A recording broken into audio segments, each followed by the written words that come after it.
Welcome once again, everyone, to another edition, for the second night in a row, amazingly enough, another edition of Beyond Reason Radio. I'm your host, Michael Yaffee, your voice of reason, your voice of truth in a world that is beyond reason. We're on until 10 p.m. tonight right here on News Radio 102.5 WFLA. You can catch us on Facebook Live as well. Check out us on Facebook Live. Search Beyond Reason Radio and just like the Facebook page as you so choose, as you do on stuff like Facebook. We have a lot of stuff to get into tonight. I'm very curious what some of you are going to think about what I have to say about some stuff, because one of the things I'm going to get into is actually getting a lot of support from a lot of conservatives and a lot of Republicans. And I'm finding it very strange that it is. And so I really want to know why. So we're going to get into that as well. I'll tell you what that is in a second. And in the next hour, I want to talk about something that it's a little bit of a deeper topic, but I think it's important. It's something that isn't talked about enough. A few days ago, I think it was last week, Trump spoke at the National Prayer Breakfast. And he talked about where our rights come from. And believe it or not, apparently this is what he said is extremely controversial to a lot of people and a lot of people on the left. And I want to talk about what Trump said and why what he said is right and why it's important. There's an underlying philosophy behind it all that our founding of this country is based on. So we'll get into that as well in the next hour. That means that you have to stay with me for 2 hours. There is no excuse. If you're commuting in your car, there's these thing called earbuds, and there's a thing called a smartphone. You can listen on the iHeartRadio app, and you can listen to the rest of the show. Or if you have to leave your car, you have to leave your radio, you have to listen to the podcast later. So there you go. And homework. If you get to your destination, ride around the block a few times. Yeah. There you go. I mean, is it really as important as listening to Beyond Reason Radio? I can't understand why not. Why? So the voice that you're hearing behind the glass there is Mr. Tom Benson producing tonight. How are you, Tom? How do? Did you get your donut today?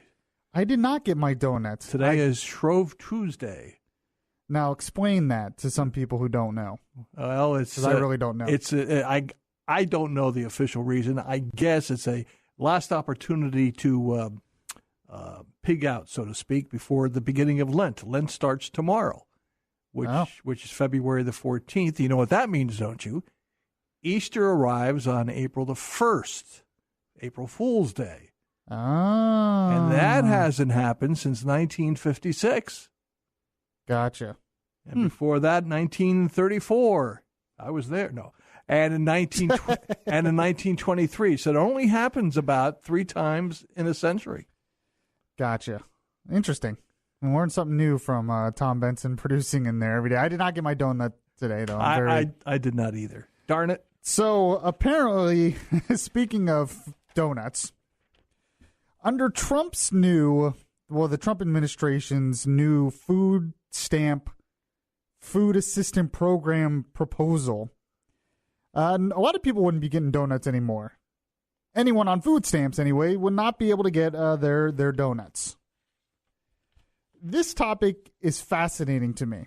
And I'm kind of upset because it actually first came out yesterday, and then it got a lot of attention today. Nick Mulvaney talked about it today. We're going to play the audio of what he said when he was talking about the budget. But Bud talked about it this morning on the morning show, and he's all for this idea of what they want to do. Now, what they want to do is the Trump administration wants to kind of get rid of the food stamp system the way it is. And I'm curious your take. If you agree with what Trump is doing or disagree, 407-916-5400. You can text to 23680 where standard message and data rates apply. So, yeah, if you agree or disagree with the proposal, you can give your take. But what he wants to do is the SNAP program, the food stamp program, instead of just having a system where what it is now, you basically can receive money. You basically receive these EBT cards, funding. You use that to go to places that accept it and buy whatever food you want. Instead of doing that, what they want to do is create a program, what they would call American Harvest Food Box, where the federal government would basically deliver you this food box of nutritional food. So the government would buy it, get nutritional food, decide why that's what's best for your family. And if you're on this program, it would be delivered to your house. And then you would take the ingredients of the food and you would cook it. And that's how you would get it with your family. The whole idea behind this is it would cut costs, it would cut abuse, it would cut fraud, and it would force them to be eating stuff that's more nutritional instead of using it to buy like potato chips. Because apparently obesity is actually a very big problem with low-income families. Now, this was talked about as well by the budget director, Mick Mulvaney, and I actually have some audio here if you can get that ready, Tom Benson. He was talking about the budget in general, and he talked about this program and what he called it, and he actually likes it. This is what he said. SNAP. Food stamps. A couple of changes there. We'll hit the highlights. You may have heard about this already. The food box program, one of the most innovative things. Actually, I think it originated at the USDA. Secretary Perdue wanted to give it a chance. We thought it was a tremendous idea. So what we do is propose that for folks who are on food stamps, part, not all, part of their benefits come in the actual sort of, and I don't want to steal somebody's copyright, but a blue apron type program where you actually receive the food instead of receive the cash. It lowers the cost to us because we can buy prices at wholesale whereas they have to buy it at retail. It also makes sure that they're getting nutritious food. So we're pretty excited about that. So he calls it a blue apron style program. And if you know what blue apron is, that's where basically you pay for it and they ship you fresh ingredients every day and you get a couple of choices of what you want. And you can use those ingredients and they give you recipes and you make dinner for your family. He's thinking this will be kind of like what the federal government does. So instead of just giving you money, the federal government will now be in control of buying food from the farmers, putting it all together. Wait a minute. And shipping it to these individual families. They'd be buying it from big conglomerate farmers. Oh, true. Well, I mean, corporate welfare is what you're talking about here, buddy. You know, that's actually a different subject. Well, they say no, it would be small American farms. Sure, right. Uh-huh. I cannot believe there's no freedom of choice here. This is not a good program. I cannot believe how many conservatives, how many Republicans think this is a great program. This to me, and I understand the intentions are good. I understand what Trump wants to do here because there is some fraud. There is some abuse. The food stamp program, there's a lot of people on food stamps that maybe shouldn't be on it. The number of people on food stamps and the amount of money that is going to the food stamp program, the SNAP program, has ballooned in the past couple decades. There's no doubt about it. There needs to be some kind of reform. But this is what happens when you don't have a principled, conservative, limited government guy in the White House, because this is the opposite of a limited government proposal. What this is actually is a big government idea. So you have a welfare program and you say the solution is to have the government centralize the program and have complete control of the program. And my first thought, and Jonah Goldberg actually retweeted this today, his take was, what could go wrong? Sarcastically, of course. What could go wrong? A lot could go wrong when you have a program like this. You know, it's amazing to me, most conservative reforms, when you talk about government, is the opposite of this. Most conservative reforms with welfare, with health care, with the entitlements, is privatization. So we have a big problem with public education in this country because there's essentially a government-controlled monopoly in that, right? There's a government-controlled monopoly in public education. So conservative reform has been school choice, allow more private education to have competition, school choice. Social Security, One of the conservative solutions is privatization. That's a conservative solution. The VA system. The VA system is a complete government-controlled, centralized monopoly.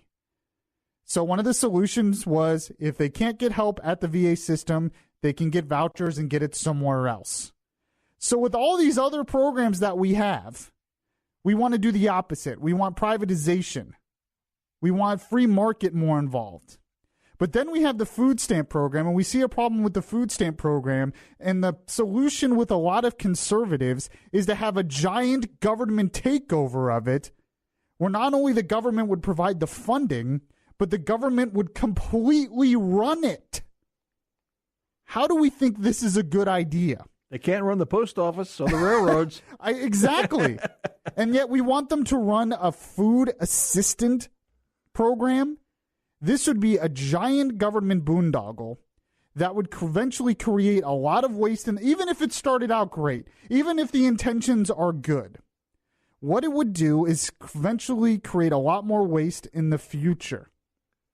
It would have a lot more government control in the future. Once the wrong politician gets in, who knows what they would do with a program like this? This is the opposite kind of reform that we should be seeking as limited government conservatives. This is basically taking a welfare program that has problems and centralizing it into central government control and central government power.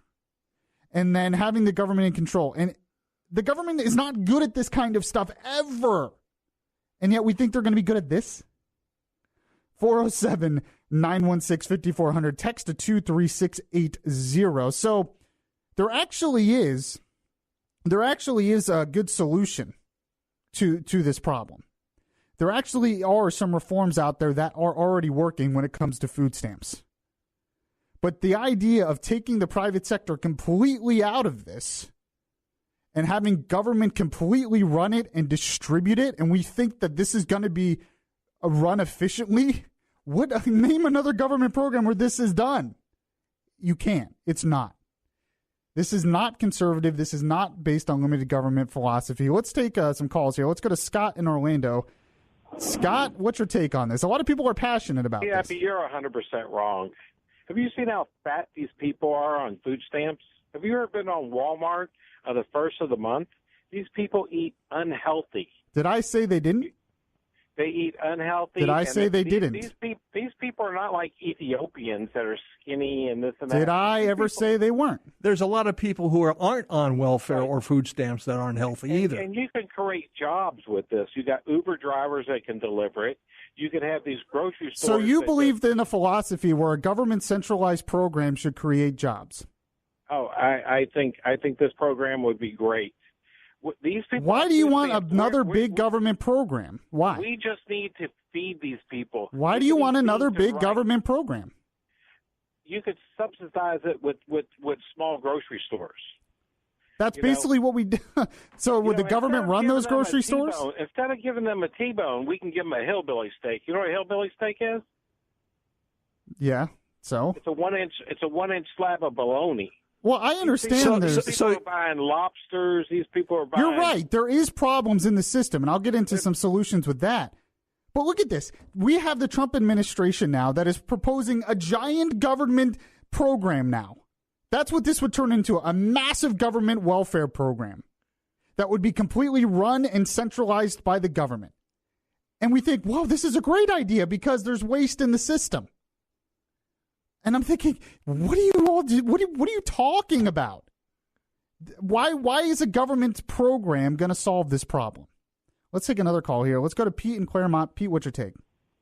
How you doing? Well, first off, I'm sure you've seen it. I mean, there's people that get out of their Lexus, go into 7-Eleven or a local gas station, and get Twinkies with their EBT card.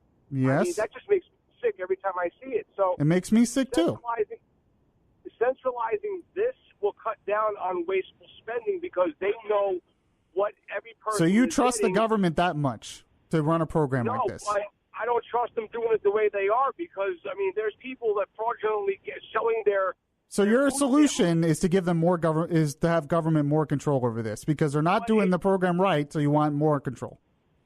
But control, though. I mean, I understand your point, but they're in control of what these people are getting. If they're that in dire need of food, they will take what they get, and they'll still have their own money to do with what they need.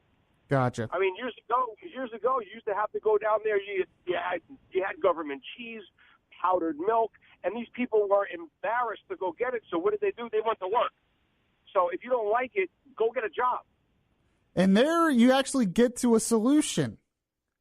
So a lot of people are telling me, well, it's not working now, so this other idea is good. I agree with you. It's not working now. That doesn't mean the solution is massive government intervention here, a massive government program here. What is the solution? Well, Maine, the state of Maine, gave us the solution. And I'm going to talk about that next. 407-916-5400. Text to 23680. A lot of people want to take on that. I think they just like it because they see the problem in the program and they think, oh, well, Trump is really good at cutting costs and cutting waste, so he'll come in and he'll create this program and he'll run so efficiently and we won't waste any more money. Well, one, Trump's not going to be president forever, but this program will stay forever. This is what happens when you put your faith in a man and not principles. 407-916-5400. Text to 23680. This is Beyond Reason Radio. I'm your host, Michael Yaffee. We'll be right back. If you miss any of the show, you can download the Beyond Reason podcast on iTunes.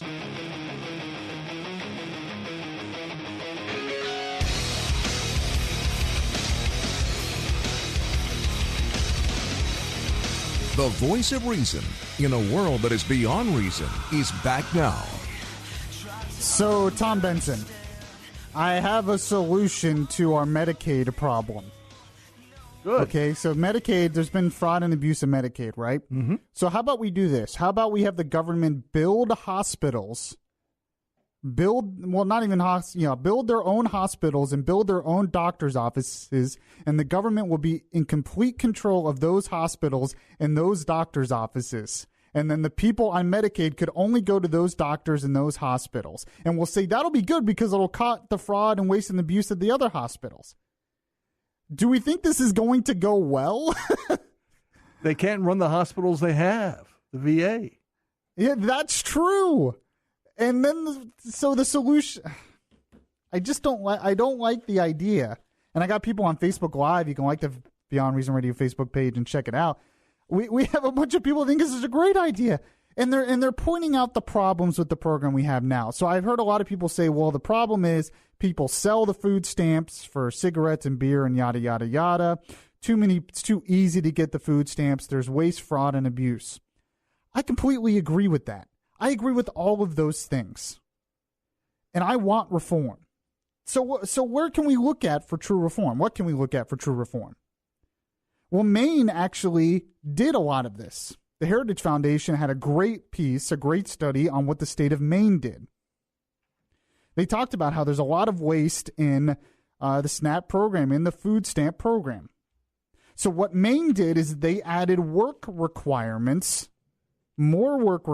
to receiving food stamps. This is from the heritage.org. In response to the growth in food stamps dependence, Maine's Governor Paul LePage recently established work requirements for their version of food stamp recipients. In the food stamp program, they are now required to take a job, participate in training, or perform community service. So if they receive some kind of food stamps, they have to work. They can't just get it. Okay? It says job openings for lower skilled workers are abundant in Maine. So a lot of people who cannot find immediate employment, Maine offers training and community service. So how did this work? And this is just one part of what they did. Other parts of what you can do is limit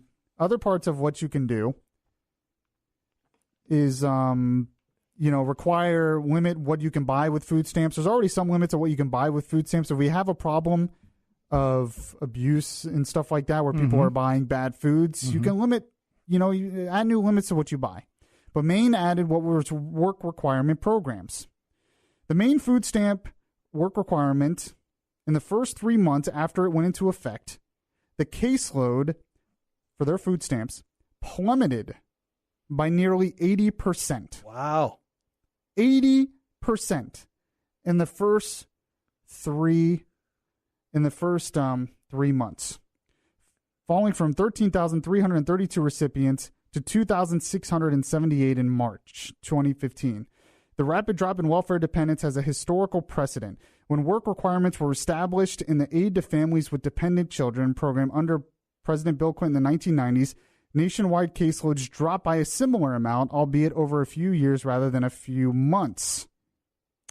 Says the heritage.org here says the main food stamp work requirement is sound public policy.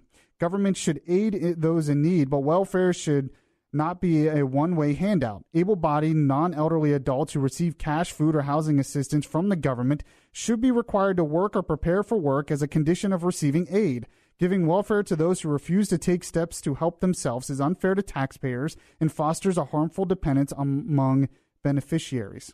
So you have a lot of abuse. You have way too many people on food stamps who are spending way too much money, and we need to reform the system.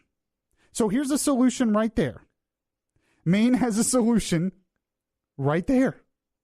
Instead of doing some kind of massive new big government program that would centralize power into some government program that might start off great. Oh, it will cut cost. But don't worry. The government's terrible at this kind of stuff. They'll be incredibly inefficient at it, and they'll screw it up eventually, and it'll end up costing way too much money, and then 50 years, well, not even 50 years, it'll be like 20 years down the road, there's going to be young conservatives like me saying, we need to privatize this program because it's not working. How about we just don't go down this road in the first place? Now, I have someone on the Facebook Live who is telling me that city-run hospitals and stuff used to be great. She wants to go down the socialism road. That's fine. That's a whole other issue. If you want to be a socialist, go ahead. But name a city hospital that was well run. That's what I want to hear. I don't know. She says back in history, city hospitals and state-run hospitals were excellent. Is what she said. Whatever. But the fact is, what bothers me more about this isn't what the socialists think. You know, the left doesn't like this because they think it's unfair to the poor. It doesn't treat them with dignity. It puts too much on them, all of that stuff. Mm-hmm. And whatever. That's neither here nor there. To me, the left's going to go crazy anything that Trump does. But what bothers me is the right. Conservatives, Republicans are all of a sudden all for a massive new government program that would be run by the government, would be a massive new welfare program run by the government. And they don't see a problem with it. And I think it's because it's Trump. Well, Trump can do it, but Trump won't always be there. If Obama did something like this, they probably wouldn't like it. You know, Obama's did something similar to this. They had the federal government get way too involved in school lunches. Mm-hmm. Remember that? That's right. It's not exactly the same thing, but they had the government get way too involved in school lunches, and what happened? Kids weren't eating it. They were throwing it out. When you started talking about this, that's the first thing that popped into my mind. Is this a leftover from Michelle Obama? Yeah, and they wouldn't eat it, and they would throw it out, and it was incredibly inefficient, and schools were wasting tons of money on it. And all these people that love this program, I guarantee you most of them hated that program and said, this is what happens when the government gets too involved.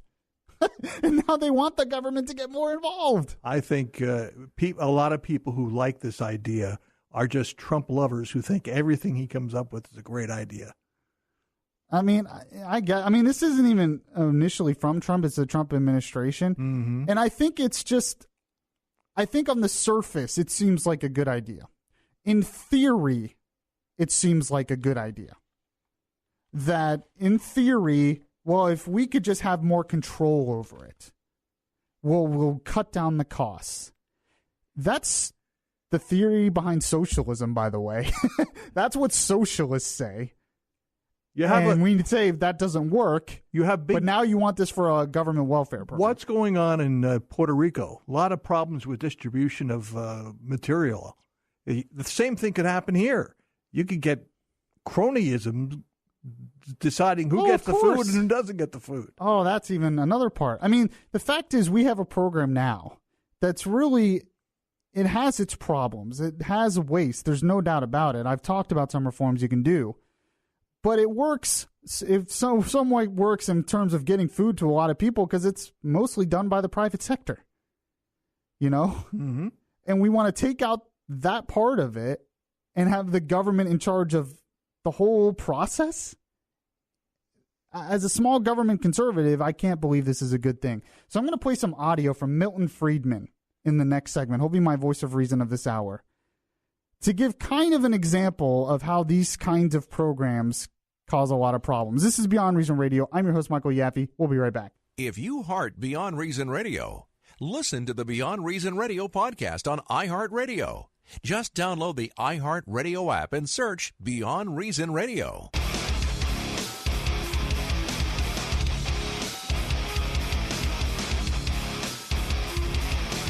This is Orlando's Smart Talk Radio.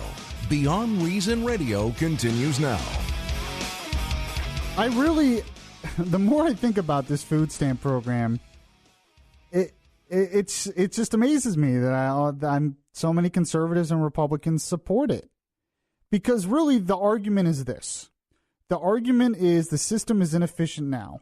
So what we need to do is have government in control of more of the process, because when the government is in more control of more of the process, it'll be more efficient and cut cost. Isn't that not the exact argument that socialists make for everything? And yet we have small government conservatives making that argument because, well, it's Trump, and two, well, we're upset at how the food stamp program is working now. So they're basically going down socialist philosophy because that's what that is. The belief that the government in more control of something makes it more efficient and better for people on the program. And they're making a socialist argument there. And they don't seem to see the contradiction at all. Now, another program that was completely a boondoggle in the past, where it was something similar, where you had the government, a lot of times local governments, but the federal government as well, completely involved in the process, was public housing. So you would have these public housing centers controlled by the government, and it created all these problems for many different reasons. And Milton Friedman talked about this in the 70s and talked about why it didn't work. And it's not a perfect analogy to what Trump is proposing here, but it's similar. Because it's one of those things that starts off with good intentions. It was good intentions to build these big housing projects. We'll get the government to come in. The government will build some giant apartment building. They'll run it efficiently. And people who can't afford housing will be able to stay there. And everything will just be great. Mm-hmm. Is that what happened? No. And go ahead and play that audio for me, Tom Benson. Milton Friedman talking about this very thing. But suppose you ask one of those people who styles himself a modern liberal, what do you think about public housing? Do you think that was a good program? Well, he'll say, that program had some bad features. We had those wonderful houses in St. Louis, the Pruitt-Igoe houses. We had to blow them up. We have, in the course of public housing, torn down more dwelling units than we have put up. In every city and state of the country, public housing units have become a source of crime and indigence. They have done harm. I remember very, very well a personal episode along these lines when quite some years ago, I was in Los Angeles, not long after the Watts riots. And I went down I had a guided tour through the Watts area of Los Angeles. And the man who was guiding me was a wonderful fella who was in charge of a project sponsored by a trade union for self-help for the people in Watts. And I said to him, well, there are some houses over there. They look pretty good, those dwelling units, those apartments. And he said to me, that's the worst thing that ever happened to Watts, he said. Those are public housing. And then he went on. And he said, do you suppose it really helps the youngsters in Watts to segregate all those who are poor in one place, to take all the divided families? Because after all, a large fraction of the poor come from those in which the family is broken up. So you have all the children with only one parent, and their parents all put together in the one building, and they have only one another to work with. That's terrible. We need to have a very different kind of a setup. Well, what he said is right. Wherever it's been used, public housing has been a disaster. But if you ask the proponents of it, people who have been proponents of it in the past, they will agree. But then they will say, but that's because we didn't do it right. We ought to spend more money on it. We ought to have scattered public housing instead of concentrated. Or we ought to have this, that, or the other thing. And over again, you will find that the reaction is, what we've done in the past has not worked, but that's because we haven't done it right. We ought to spend more money on it. I can understand that attitude in the 1930s, the 1940s, when we were starting in this country on the road, and when we had not sufficiently absorbed the experience of other countries. But it is much harder to understand in the 1970s, when we now have 40 years of experience behind us, and we have seen exactly the same thing happen in area after area after area. Doesn't the time come when we have to say, it's not the particular program, it's the system that's wrong? So that was Milton Friedman talking about public housing. He talks about this in his book Free to Choose, which I read a number of years ago. And he talks about why, this was an example of a welfare program that was centrally controlled, and it just made problems worse. And this was just one example he would use. He would talk about in terms of other welfare programs or even entitlement programs like, say, Social Security, Medicare, and Medicaid, and how it just creates more problems. And his solution was, to have a universal income, I guess, where you get rid of all these separate programs by the government that are completely run inefficiently because the government doesn't do anything right. And you give everyone this universal basic income that, is based on how much income they get, is how much they would receive. And it was a whole system. I don't necessarily agree with all of that. But it's just, I think his point is well taken, that when you have these massive government welfare programs or entitlement programs, they're more often than not run very inefficiently.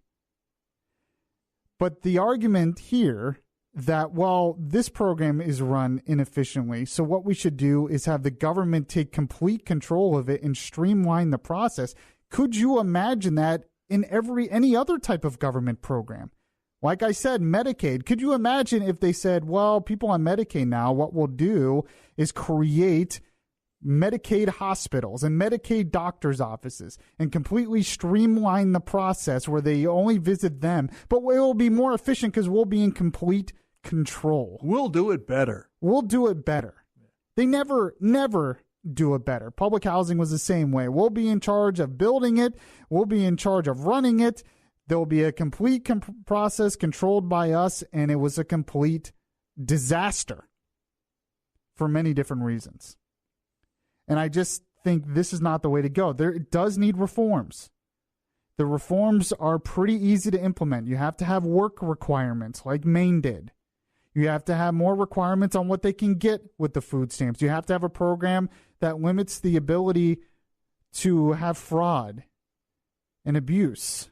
And you have to make it harder for people to get the food stamps who really don't need the food stamps. These are common sense solutions that don't involve creating another giant government bureaucracy and another giant government program that in the future will be full of waste and more abuse than you can think of. And then eventually in the future, let's say they did this, I guarantee you 20 years in the future, it would be a giant government boondoggle, and then you would have people behind microphones saying, we need to privatize this. This isn't working. Because that's usually what happens. 407-916-5400. Text to 23680. Going to end this hour with something so beyond reason, you just can't make it up. This is Beyond Reason Radio. I'm your host, Michael Yaffee. We'll be right back. It would be beyond reason not to listen to Yaffee on your TuneIn Radio app. Download the app today and search Beyond Reason Radio.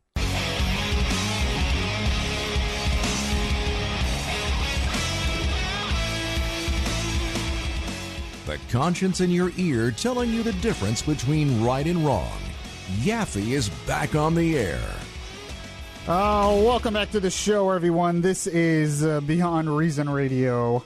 I'm your host, Michael Yaffee. This whole hour has been dominated by this one topic with this food stamp program. It's been kind of amazing. The Trump's administration proposal, just a kind of a recap, what they want to do is they want to redo a lot of the SNAP program. So instead of people just getting basically money, or they get reloadable SNAP debit cards, eventually, instead of just getting money, you would have the government completely run the system. So the government would buy the food directly and then put it all together and then ship the food directly to the people, to their houses. And we all think that this is going to go well because the government does stuff like this. All right. Ever? No. Let's take it a step further. Why don't we just create restaurants or cafeterias where people, the food is cooked for them. They come in, eat, and go home. Yeah, that'd be efficient. And we'll make sure it's healthy, though. Energy costs will go down because not all these 20,000 households will be cooking food. They will be going to a centralized location. Yeah, it'll be much more efficient to have them come to you instead of you come to them. Or we could just have government grocery stores. So people that can afford it, you just create a government grocery store. It would be completely run by the government, put together by the federal government, and people who need the assistance, they just go in and they get it and they leave. What could go wrong? Yeah. What's the problem? Like, come on, people. That kind of thinking heads you towards socialism. I'm sorry, it does. It's exactly what it does. So I wanted to shift gears here because I'm kind of done with that topic, I guess. I'm kind of annoyed. I can't believe how many Republicans just buy into the idea.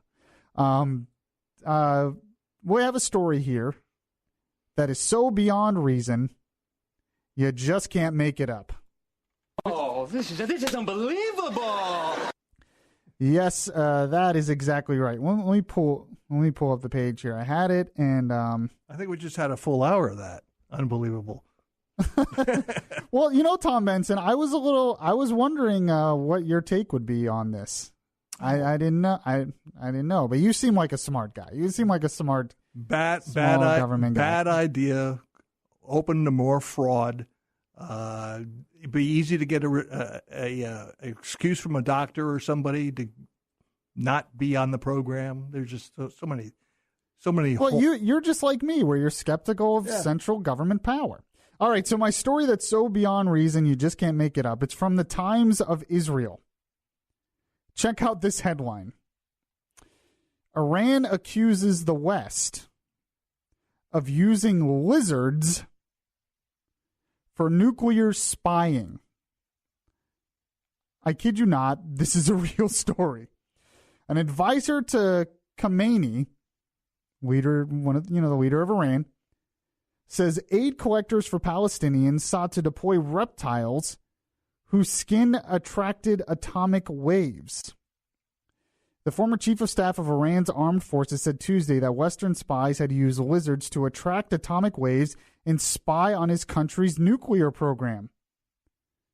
Now, at first I didn't think they had a nuclear program. I thought they got rid of that. That's interesting. Maybe they're talking about the peaceful nuclear program. The former chief of staff he says it was the latest in a long line of incidents of Western countries, including Israel, being accused of deploying secret agents from the animal kingdom. So the senior military advisor to Khamenei was responding to questions from local media, and he basically says, in their possession were a variety of reptile desert species like lizards, chameleons. We found out that the skin attracts atomic waves and that they were nuclear spies who wanted to find out where the Islamic Republic of Iran has uranium. So they're basically accusing Israel of getting a bunch of lizards, reptiles, putting them into the country, and spying on their nuclear program. In January 2016, this isn't the only time that one of these countries has accused something like this, or the West of something like this. In January 2016, Lebanese residents captured a griffon vulture wearing an Israeli tracking device, but released it upon realizing that the transmitter strapped to the bird was intended for scientific research rather than espionage. Several months earlier, Hamas claimed to have caught a dolphin wearing Israeli spying equipment, they say. Twice in recent years, Turkish media has highlighted allegations that birds tagged with Israeli university tracking devices were on espionage missions. So they are so paranoid in Iran, countries like Iran and Syria and Lebanon and other places, Hamas, and that they are accusing Israel of using lizards and vultures to spy on other countries. And most of the time it's just them they put a tracking device on the lizard or not even on the lizard, on the bird for scientific research. And Iran's like, they're using that bird to spy on us. Crazy stuff. Tom Benson, are you all right in there? Are you okay in there? I just had a gentleman tell me I should go to Infowars.com to get the truth. On what? Well, what is the subject he was talking about, which I can't discuss and I don't want to discuss on the radio. Oh, okay. Infowars guy. Yeah, we get those. Yeah. We get those. Wackos. Yeah, you have to, you know how hard it was to do that segment in here, Tom Benson, talking about this when I see you in there screaming at callers like you were? I can understand. Trust me, I work on that side of the glass too. I totally get it. All right, in the next hour, I want to get into a deeper topic here, talking about where our rights come from. President Trump did a speech at the National Prayer Breakfast last week, and something he said kind of created a lot of controversy. Not a whole lot, but some controversy from some on the left. And it's actually a really important topic that I want to delve into more in the next hour. Plus, there's a lot of stuff that I haven't got to yet that we'll get to in the next hour, and we will. This is Beyond Reason Radio. We have one more hour to go right here on News Radio 102.5 WFLA, so stick with me. To a conscience knowing so well that nothing comes from indifference. I look and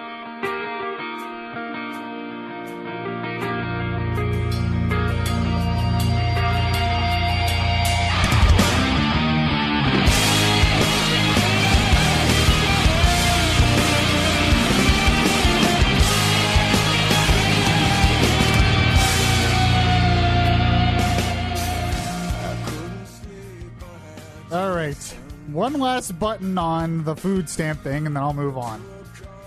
A friend of mine sent this to me, and this was the food stamp thing. This was kind of a response to what Trump was proposing. One of the responses that I kind of agree with. He says, SNAP is inefficient because it's a free market model that lets recipients shop at stores for their benefits. The Trump administration's proposal, he said, is a far more intrusive big government answer. It really is. It really is. Okay. Just had to share that. All right. This is Beyond Reason Radio. I'm your host, Michael Yaffee, the voice of reason, the voice of truth in a world that is beyond reason. We are on till 10 p.m. tonight here on News Radio 102.5 WFLA. A lot of other stuff we have to talk to. I haven't even gotten to this whole hubbubaloo about the Black Panther movie, which is kind of annoying because I actually really want to see the movie because the movie actually looks really good. Mm-hmm. And I like the Marvel movies. I'm a really big fan of most of them, except actually the two Avenger movies. There's like a ton of those movies, but the two that are actually called Avengers were probably the worst two in the whole series of Marvel movies. But most of them I really like, and I liked Black Panther's character in the Captain America Civil War movie. So I actually really want to see this movie. It looks really good. But now we've kind of used this movie for identity politics again, to promote this whole identity politics nonsense. And I'll get to that a little bit later. I just want to enjoy the movie. I just want to go and see the movie and like the movie. You want buttered popcorn. Who are you kidding? Yeah.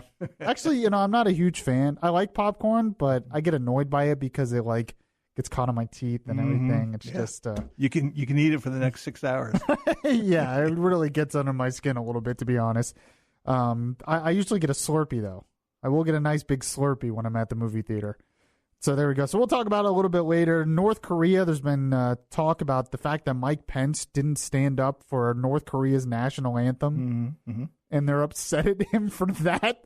Like, of all the things to be upset about, this is what we're upset about now.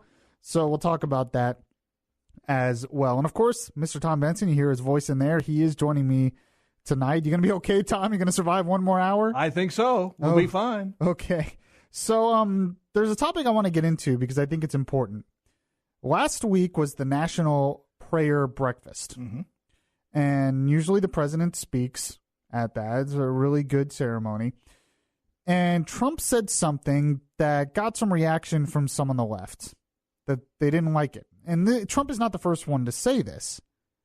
But I want to talk about it because it's important. Because Trump is actually right, but he's making a much bigger point that our country was actually really founded on. And I want to get into that in a second, but I want to play what Trump said. Do you see it there, Mr. Tom Benson? All right, go ahead and play it. And we place our hands on our hearts as we recite the Pledge of Allegiance and proclaim we are one nation under God. Our rights are not given to us by man. Our rights come from our Creator. No matter what, no earthly force can take those rights away. So basically said that our rights do not come from government, and this is something he has said in the past. They come from our Creator. They come from God. And that government, nobody can take that right away. And like I said, he's not the only one who said this. Marco Rubio has said this many times, and I have some audio of him saying it when he was running for president. This is something he used to say in the campaign trail all the time. Do you see the audio there, Tom Benson? Go ahead and play that. For over 2 centuries, America has been an exceptional country. There has never been a country like America. We were founded on an incredibly powerful truth, that our rights do not come from government. Our rights come from God, from our Creator. So he said the same thing. Our rights do not come from government. Our rights come from God, our Creator. Now, some on the left don't like this. Now, the main reason they don't like it is because they don't like the idea that anything comes from God. Comes from government. Yeah. Well, yeah, it comes from government. They basically on the premise that, well, our rights come from the Bill of Rights, is what they say. That's where our rights come from. They're in the Bill of Rights, and they're listed there, and that's where they come from, and that's where we get it from. All right. No, that's not true. That's not true at all. Where this idea comes from, when Trump talks about this, when Rubio talks about this, when conservatives talk about this, when they talk about our rights coming from God, when they talk about rights coming from our Creator, this is founding philosophy. The founding fathers got a lot of their philosophy from John Locke, philosopher at the time. He wrote the 2 treatises on government and other writings. Thomas Hobbes is another one they got some of their influence from. Montesquieu is another one they got some of their influence from, but mostly it was John Locke. And John Locke wrote about this in the 2 treatises of government and other places. And basically what he said is what Trump is saying there, that our rights are inalienable. We are born with natural rights and under natural law given to us by our Creator, not God or nature's God. You know, when Thomas Jefferson said that in the Declaration of Independence, he said, we're born with unalienable rights, life, liberty, and the pursuit of happiness, given to us by our Creator, yada, yada, yada. He basically was echoing Lockean philosophy. Because John Locke said you are born with natural rights to life, liberty, and property. Now, Thomas Jefferson changed that to pursuit of happiness, but basically the same principle. Basically the same principle. So the idea is that in state of nature and based on natural law, you are given these rights by your Creator, your right to life, liberty, and property. And government plays a role in protecting those rights. The reason why this distinction is important, because if you have the opposite, if you believe that it's the government's job to grant you rights, that gives a lot of power to the central government. That gives a lot of power for them to control you, to control which rights they want. Because what happens is governments want to take away a lot of those rights for whatever reason. Mm-hmm. A lot of times they'll say it's what's good for the community. We have to do this for the best of the community, for the collective. It takes a village, yes. Yeah, so we have to take away these certain rights because it could ruin what's happening in the collective. So the founders were like, no. When they come up with this, they were like, no. What we want is create a system of government that is based on the idea of individual rights. And really what they're saying is we created a government that already believes, before they put anything down in the Constitution, they believe you have these natural rights. And it's up to government to merely protect those rights. And then they put the Bill of Rights in place because that was just an extra protection for your already established rights. So in the mind of the Founding Fathers, your rights are already established. Your rights already exist. Your rights are already given to you by God, and the government's job is just to protect it. And then they added the Bill of Rights because they wanted an extra protection. And then they added the 10th Amendment, which said these don't even include all the rights. That whatever is not, listed here is up to the states and eventually to the people. This is an important distinction here that Trump is making. It's a philosophy of government control versus individual rights. And when you start to say, well, our rights are given to us by government. Government chooses what rights we have. You are taking away the power of the individual, and you're putting it into the power of the collective. Mm-hmm. And that's a dangerous trend. Because if you don't believe those rights are inalienable, if you don't believe those rights are natural, based on natural law, then that's what happens. Then it's up to, we live in different times now. We live in different times. So the government needs to, because it's what's best for the community today, the government needs to, your right to free speech?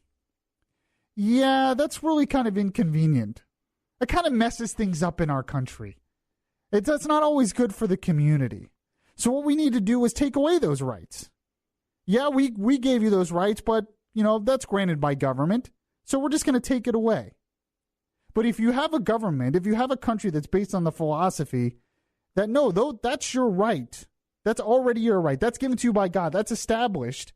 Then it's not as easy to say, we're just going to take that away. You can't take away my right. It is my right. It already exists. When you take it away, you're infringing on it. And that's not the government's job. It's not the government's job to infringe on your already established natural rights. It's the government's job to protect those already established natural rights. So when Trump gets up there, and I don't know if he understands all of this, but the basic premise, when he gets up there, he's not just making a religious statement of saying, I believe in God and that this comes from the God of the Bible, yada, yada, yada. Although when you read John Locke, his influence is the Bible in a lot of cases. That was his main influence in all his writings.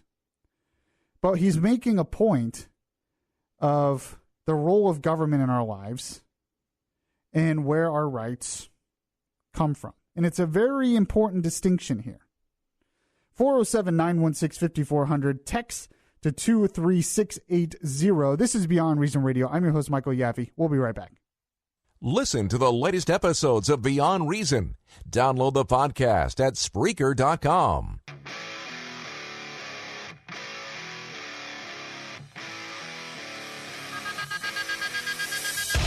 The place where we talk faith, culture, and politics.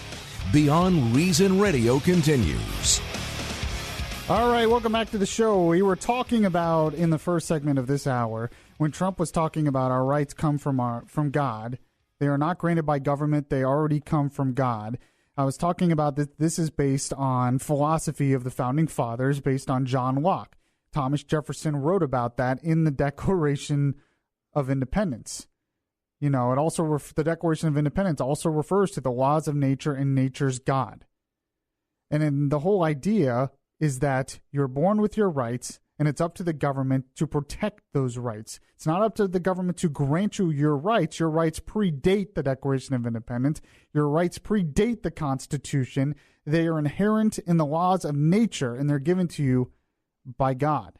And apparently this creates a lot of controversy, and this idea has created a lot of controversy in the past. Well, I wanted to read a little bit of a piece here that sums it up really well.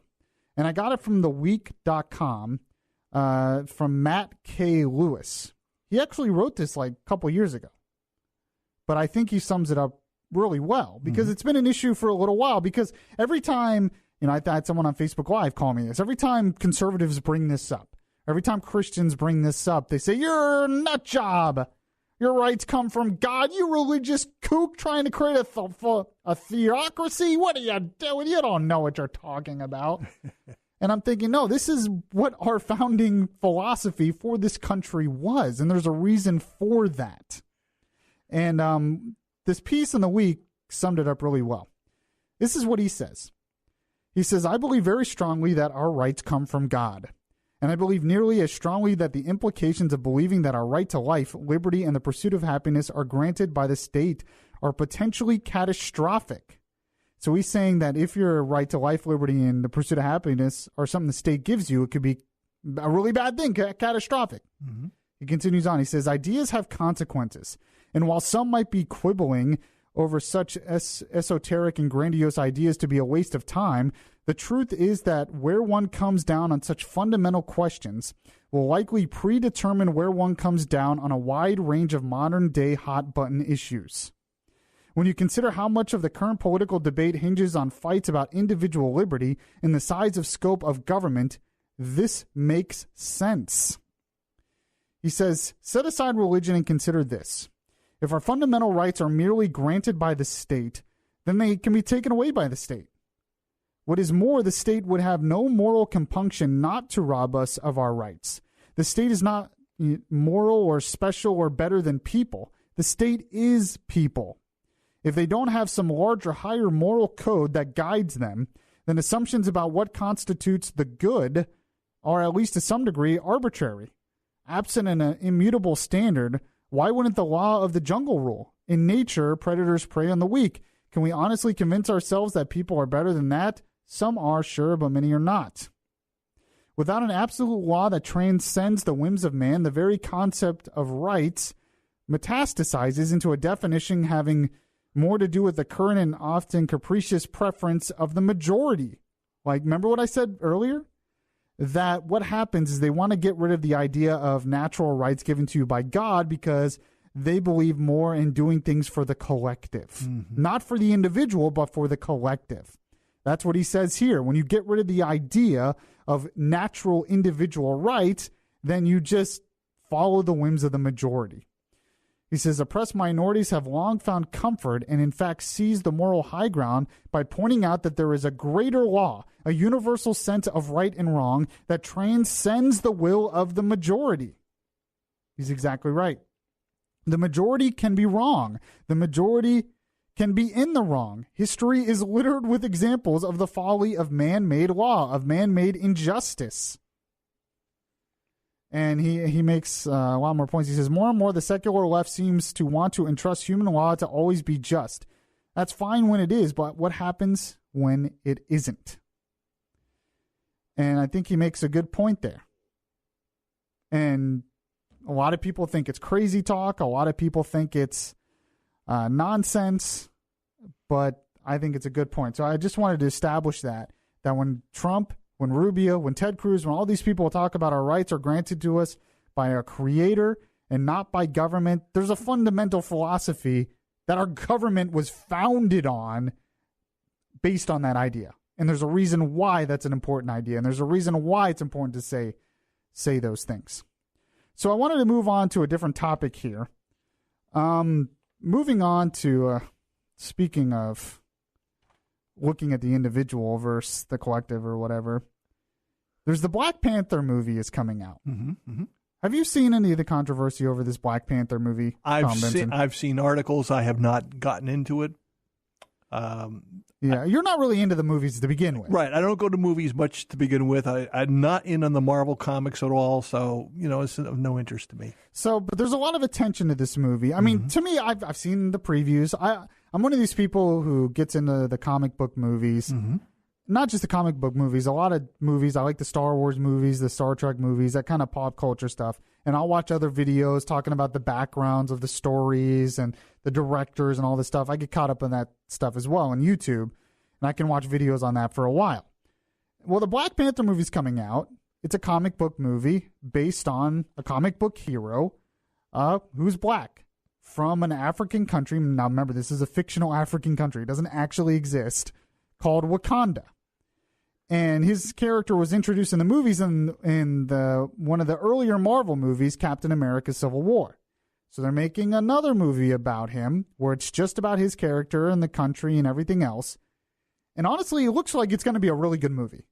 It looks like it's going to be fun. It looks like the acting is good. The special effects are always good. The Marvel movies are usually pretty good. They're entertaining and whatever. But there's all this controversy around it now and all this attention around it now because, well, he's a Black Panther. Well, not only that, but he's a black superhero. Oh, okay. And they think this is sort of breaking new ground because there's never been, a center stage black superhero like this. Except there has. There was Sawan put out a tweet, I think it was last week, where they talked about this. I think they said specifically, this is the first time a black hero has been center stage or whatever. And actually, let me look up exactly what they said. But it was like they forgot about all the Will Smith movies, all the Denzel Washington movies. Yeah. They forgot about the Wesley Snipes movies. I mean, this is not the first time that you've had an African American as the main character in even a superhero kind of movie. Blade was a comic book character. Spawn came out in the 90s. Black guy. That was a comic book character. Hancock was based on a black superhero. So there was a whole bunch of controversy over that. But there was a new tweet that came out today from someone that goes to how beyond reason this whole conversation has gotten. Emily Lekadewala. I don't know how to spell that name. She's popular on Twitter. Okay. It's Lakdawalla. Emily Lekadewala. Mm-hmm. She tweeted this out today. She said, "So I carefully did not buy Black Panther tickets for opening weekend because I did not want to be the white person sucking black joy out of the theater. What's the appropriate date for me to buy tickets? Is next weekend okay?" Oh, jeez. So you have a lot of blacks, a lot of African Americans who want to see this movie because it has a very popular, a very good black hero. Mm-hmm. Mm-hmm. And she's white. Mm-hmm. And she's saying, well, if I go as a white person... She doesn't want to be accused of cultural appropriation. I guess, but she thinks that her being there and her being white... would insult them? Would take away their joy somehow. Mm-hmm. Now, there was somebody else who tweeted and said, white people shouldn't be allowed to review Black Panther lest their innate racial bias subconsciously reflect in their reviewing. White people simply can't be impartial. Could you imagine if you said the opposite, by the way? If you said a black person couldn't review a white movie? Oh, could you imagine the backlash, by the way? Sure.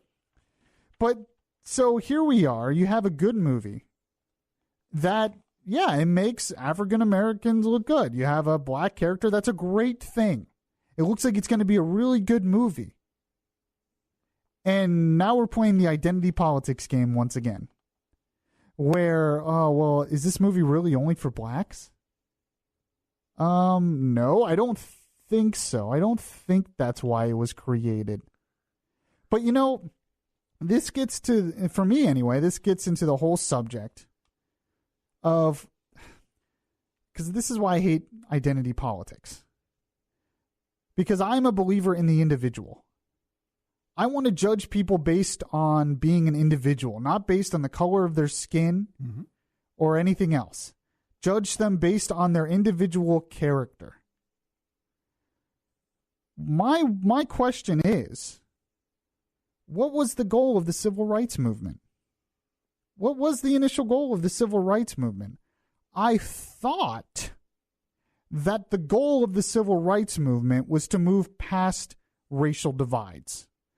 I thought the goal of the civil rights movement was that we would eventually become a country where we would judge each other based on our individual character.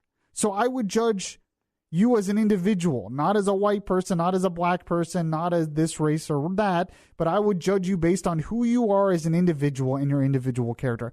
I thought that was the goal of the civil rights movement. I think it was the goal initially. But sometimes I wonder with where the debate goes with a lot of this sometimes. Because I feel like when I read stuff like this, especially a white person, you know, can't review Black Panther because they're subconsciously biased. Isn't that racist in itself to believe that you are subconsciously biased based on the color of your skin? Isn't that like the definition of racism? Isn't that racist against a white person?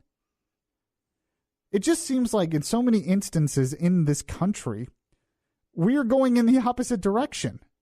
We're no longer wanting to judge each other based on our individual characteristics, but we want to separate ourselves into different groups based on our gender or our race and all this stuff. And I'm thinking, what about the individual? I thought that was the goal of the civil rights movement.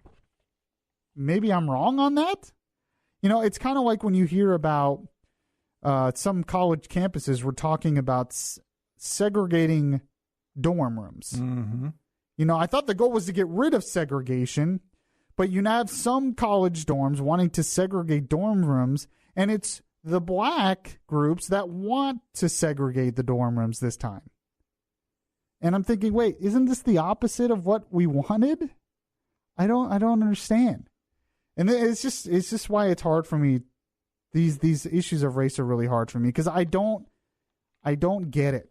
I don't understand the obsession of judging you based on the pigmentation of your skin color. I want to judge you based on as an individual. That's how I want to look at you. But so much of our country is not. We're not doing that anymore. We're not. So, in terms of this movie, I want to judge it based on its merits. I want to judge it based on how good the movie is on its own merits. And I would think that the creators of the movie would want anyone to see it and judge it based on its merits. So are you going the first weekend or in the second weekend? So I probably will not see it the first weekend only because I rarely ever see movies the first weekend they come out because it's usually I like to have some feedback from others who have seen it? Well, no, I just don't like to go to a crowded movie theater, honestly. I like to have a couple of seats separating me from other people. For your boxes of popcorn and your Slurpee. And yeah, you know, I don't like to walk into a movie theater and there's no seats and I'm sitting at the front. You want to do a man spread, in other words. Sure. But I definitely want to see it. I still want to see it and want to talk about it. So, and I will see it, and then we will talk about it on the show. 407-916-5400. Text to 23680. This is Beyond Reason Radio. I'm your host, Michael Yaffee. We'll be right back. Listen to the latest episodes of Beyond Reason. Download the podcast at Spreaker.com.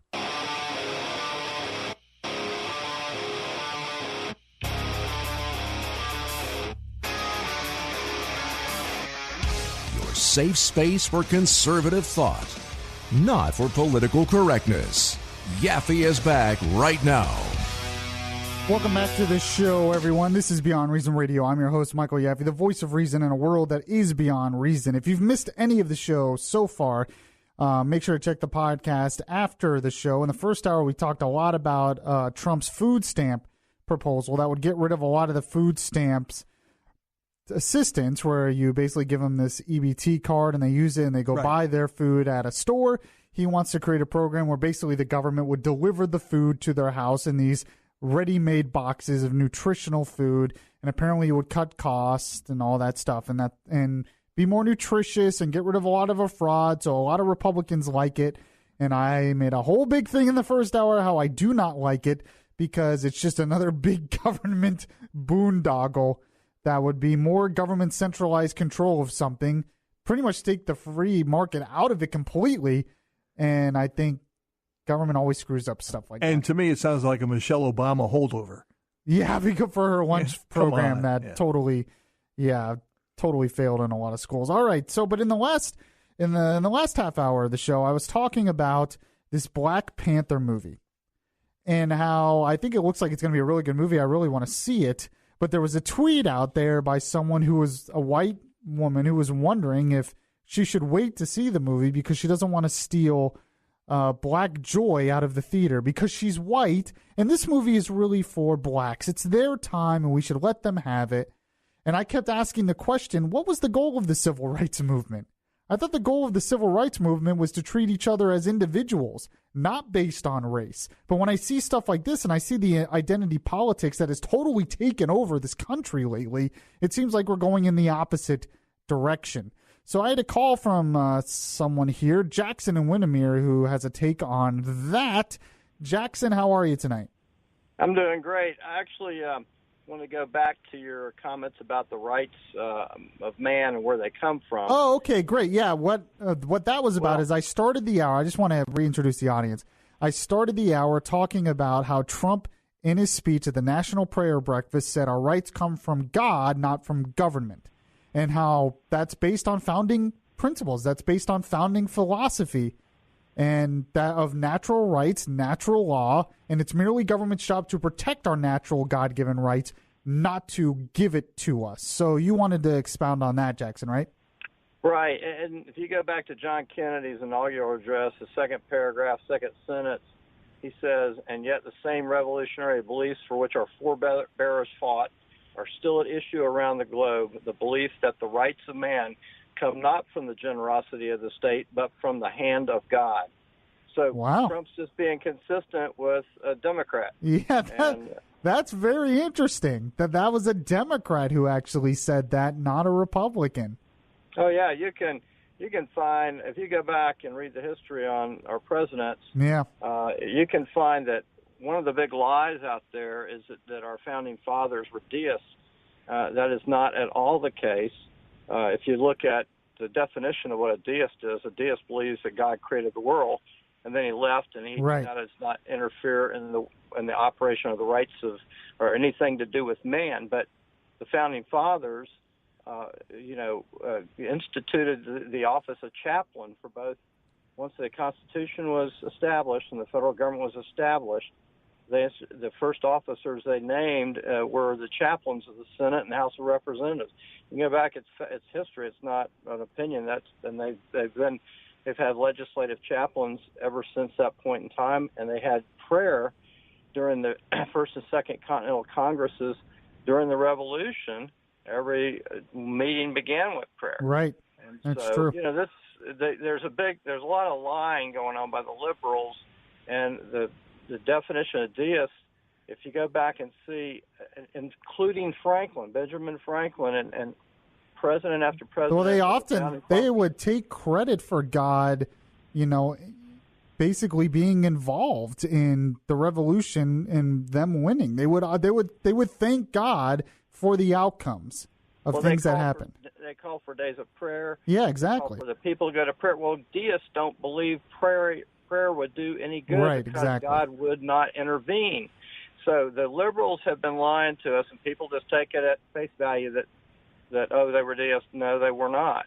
And so again, it's a big lie. The liberals use the big lie just like Hitler did, and they use it on and on and on. And we don't know our history like we should know. And if you know your history, you know when they're lying. I mean, all you have to do, just read about Samuel Adams, for instance, a very influential founding father. He was as strong as a Christian as it gets. You know, half of what he talked about and why he was fighting for the revolution was based on Christian principles. Yes.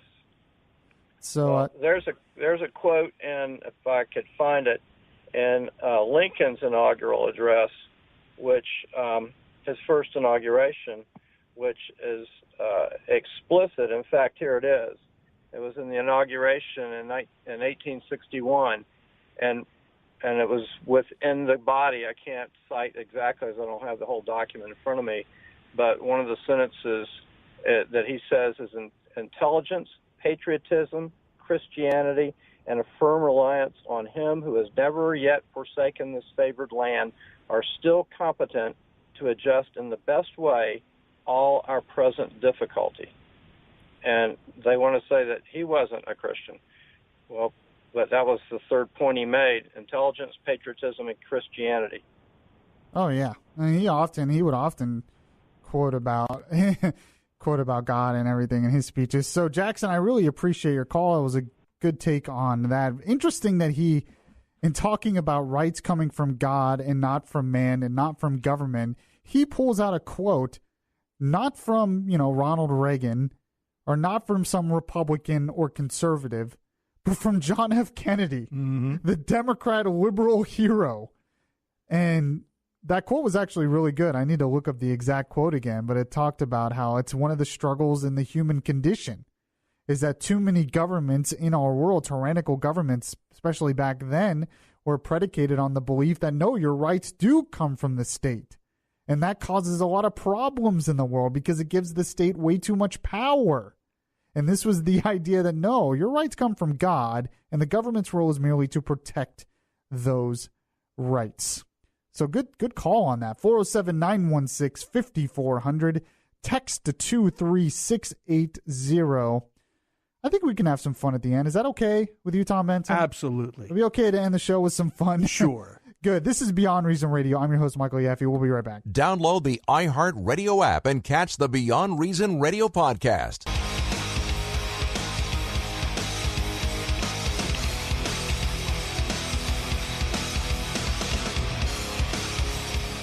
Your voice of truth in a world of fake news. Beyond Reason Radio continues right now. So before we get into a story that makes me laugh, we were talking about the whole Black Panther movie and the identity politics. Sure. One of the big problems with identity politics and really getting involved in that world is if you don't do it enough, if you don't appease every group out there, usually you upset someone. Case in point, some leftists are really upset at the Black Panther movie. Why? Well, because it failed to include LGBTQ representation. Of course. See, it represented blacks, but it didn't represent every minority community. And you can't have that. No. It says it's a Marvel missed opportunity. Says this was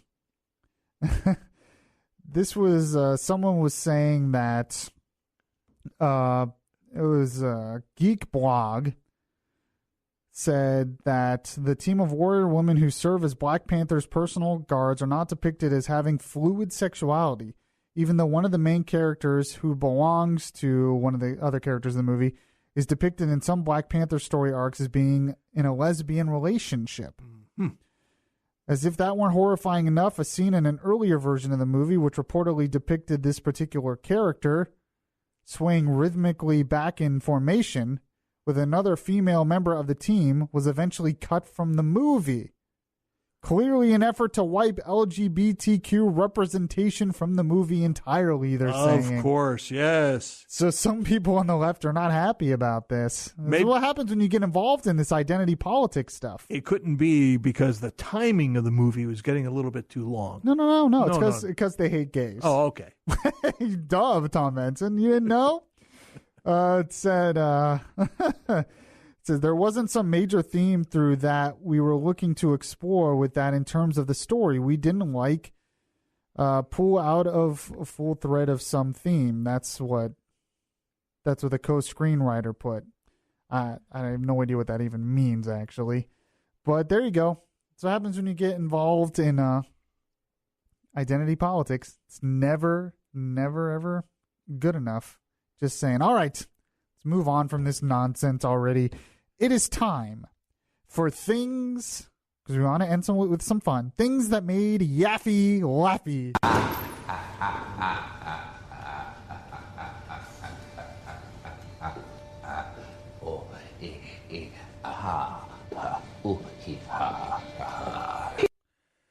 Yes, things that have made Yaffee laffy, other than a lot of other things that have been talked about on the show already. Here you go. There's somebody that wants to run for governor in Kansas. Mm-hmm. Well, it's not really a somebody. Oh, I think I heard this. Owner files for his dog to run for governor in Kansas. Oh, won't somebody please think of the children? Oh. What? The children would love it. The children would love the puppy. Oh, the puppy governor. What would the approval rating for a puppy governor be? Probably better than what they got. I don't know. So, yeah, apparently.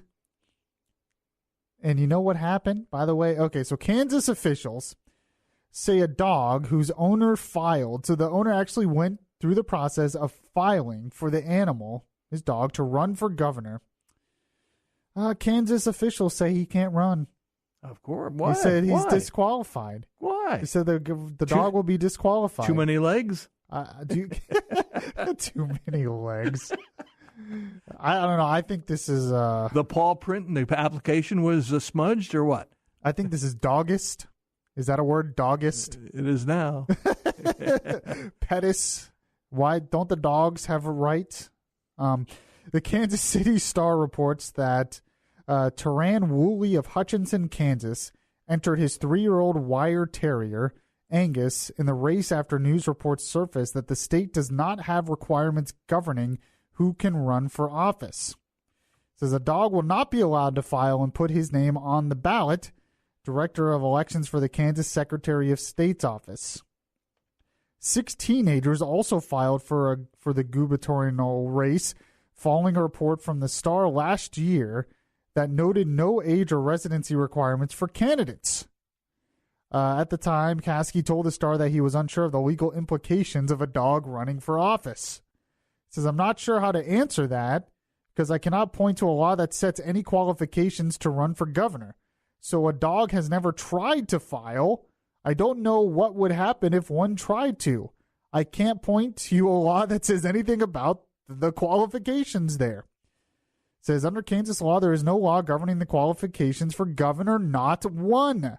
So there's seriously nothing on the books that lays out anything. No age, residency, experience, nothing. So why can't the dog run then? Shouldn't the dog be able to run for governor? Probably would do a better job. Who let the dogs out? Who let the dogs out? Oh, man. So there you go. A dog apparently cannot run for governor in Kansas, even though they say there's no necessarily laws for this. It says, after 2 bizarre incidences, Kansas has finally learned its lesson and is now considering a bill to have specific requirements for gubernatorial candidates. It will most likely contain important notes like the candidate must be a member of the human race. Well, there is some doubt even now. Oh, but wait a minute. I'm reading this part from the Daily Wire. What if somebody runs that identifies as a dog? Ooh. Would that be against them running? Would that be discrimination? That would be fluid identity? I don't know. So there you go. Apparently, if you want to run for governor of Kansas, you have to be a member of the human race. Darn it. I might have voted for him. I don't live in Kansas anyway, so I can't vote, but, you know.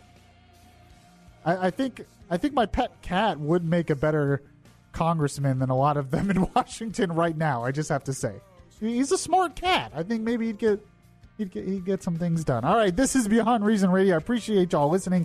If you miss any of the show, make sure to catch the podcast anywhere that podcasts are available. Like the Beyond Reason Radio Facebook page. Follow me on Twitter at BeyondReasonR. And, well, I'll catch you guys next time. Conviction.